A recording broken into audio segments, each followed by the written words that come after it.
me. Glenda with Lehman's. Okay, cool. You're going to show us around a little bit, Yes, I heard. I am. Just a real quick 10-second history. Lehman's was founded by my father, Jay Lehman, who is here. Wow. In 1955 to serve the local Amish and others who live without electricity.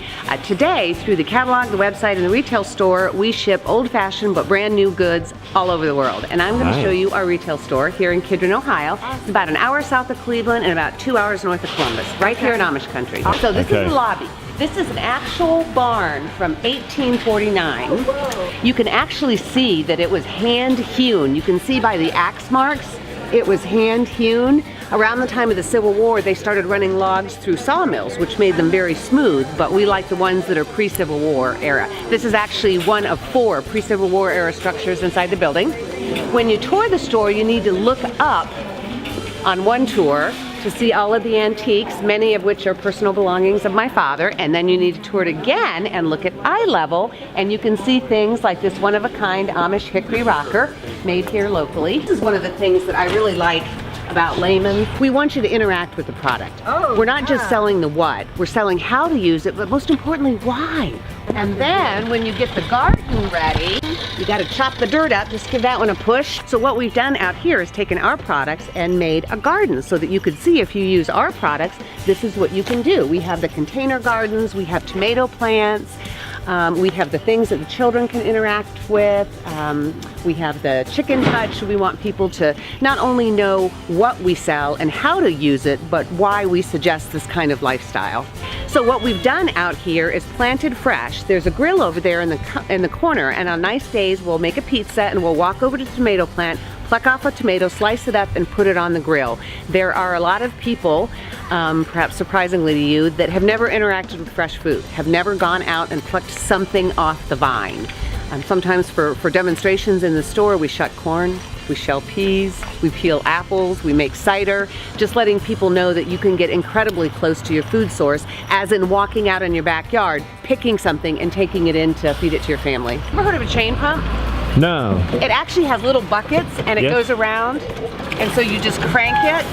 These are hand cranked water pumps. All right, this is actually the second pre-Civil War era barn. It was a log cabin that was supposedly one of the first homes here in Wayne County, and you can see that there are no nails in the structure. The boards were just fit together, and presumably there was mud and straw. So this would have been an early settler's home.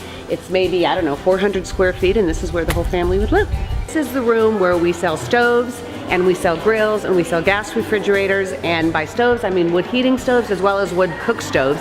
There is also a museum quality display of antiques. There were 2 stoves made in Ohio, Royal Oak and Florence, and my father is an avid collector of both. So that's why when I talk about looking up, you have to look up and see all of these. A cool little thing. It's a completely heat-powered fan. So as you set it on top of your stove, and as the stove gets warm, the fan spins and blows out the hot air, but there's no electricity, there's no plug-in, there's no nothing. It's powered by the heat of the fan. What we do here at Lehman's is we go very deep vertically into our niche. So if we're gonna sell stoves, and we sell lots of them, we're gonna sell everything that goes along with them. The pipe, the flue, the chimney, the hearth accessories, everything you need to clean it and make sure it keeps in good working order, because we wanna be the one-stop shop. If you're gonna buy a stove, we want you to come here. Do you have any idea what this is? What do you think this is? It's called a lid lifter. You can pick up that big heavy metal thing. So these are actually made by the Amish, and this is the kind that an Amish person would use. Yes, in their house. We have some others that are more decorative that they would not use in their home. This looks like a wood cook stove, but it is a fully modern functional oven.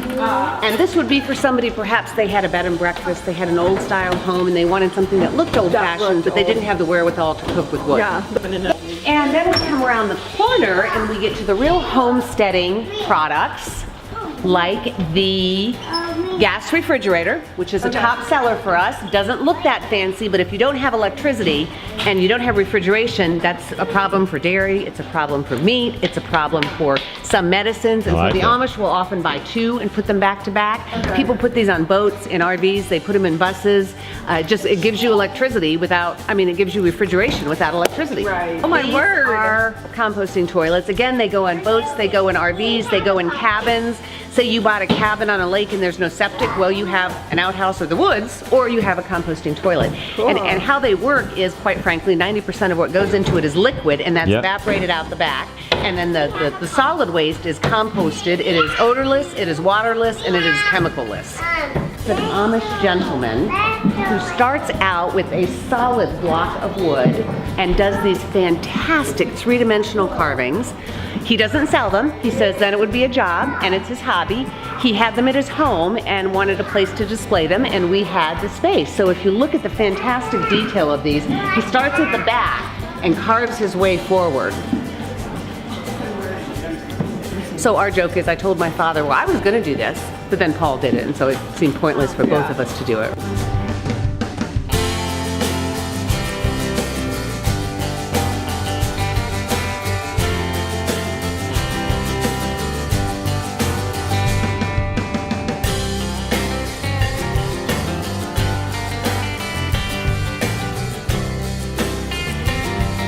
So this is what the barn that is now our lobby looked like. So my father, a man of few words, says, I bought something, get in the truck, I want to show it to you.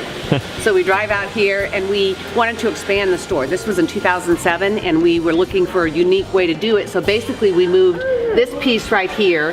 This is the couple whose family the barn had been in for generations, and this is the adult daughters. So they came to our open house, and they were just so thrilled to see their family's barn being put back together for thousands of people to enjoy. Look guys, remember I told you how they put the barn together? And they labeled, so you can picture big trucks coming with all these logs, and every log had a little label on it, and they put it all back together to make the barn. This is one of my favorite rooms. This is the housewares room, because if you're going to grow your own food, you're going to have to freeze it, chop it, bake it, cook it, or eat it. That's and what this it's about. Yeah, this room has everything that you need to do that, including cast iron. I know she's interested in that. So everything from apple peelers to butter churns to noodle makers to everything that you could imagine to cook with, including this huge assortment of ladles, which shows again how we go very deep vertically into our niche. And it's actually positioned on an Amish-made drying rack. These water pumps you would have right by your kitchen sink. You didn't turn on the faucet. And it was an assortment that a gentleman who had retired had in his facility, and just wanted people to be able to enjoy them. So he put them on loan for us. And so that's a very unique collection of kitchen water pumps. This is what we call the farm kitchen.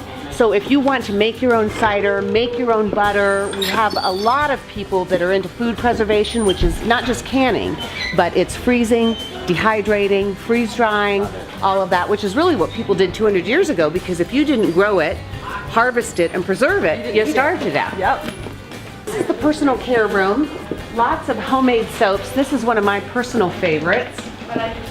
There's a woman not far from here that raises goats, milks her own goats, and makes goat's milk soap, and they smell so fantastic. It has a lot of natural emollient. Every time I shower. Yep. And so we have a lot of all-natural ways to everything from chapped lips to washing dishes and a lot of multi-purpose things. I feel like in our homes now we have a different thing to wash your dishes, different thing to wash your face, different thing to wash your floors, different thing to wash your clothes, and it didn't used to be like that. Yeah. So that's kind of the idea of simplifying your life. This was the original store. This room right here, that was the front door.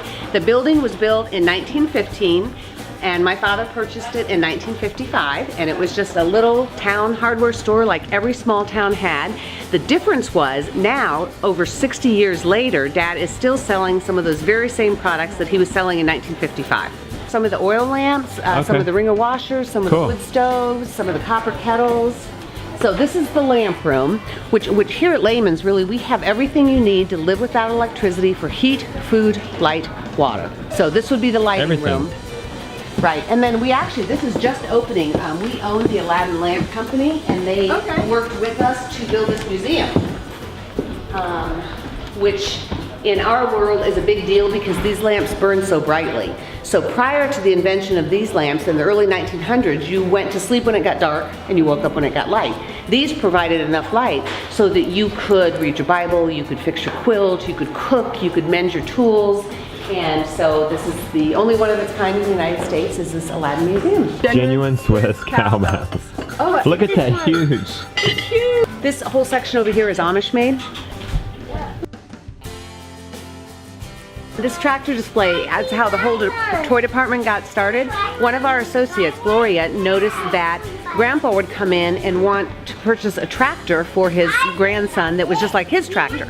So once we got the tractors in, then, well, we need girl toys. Well, we need puzzles, we need baby toys, we need books, we need outdoor toys. And so that's how the whole And room... then you have a whole room full of toys. Lehman's. Lehman's. Okay. Lehman's, Cool. that's Thanks. right.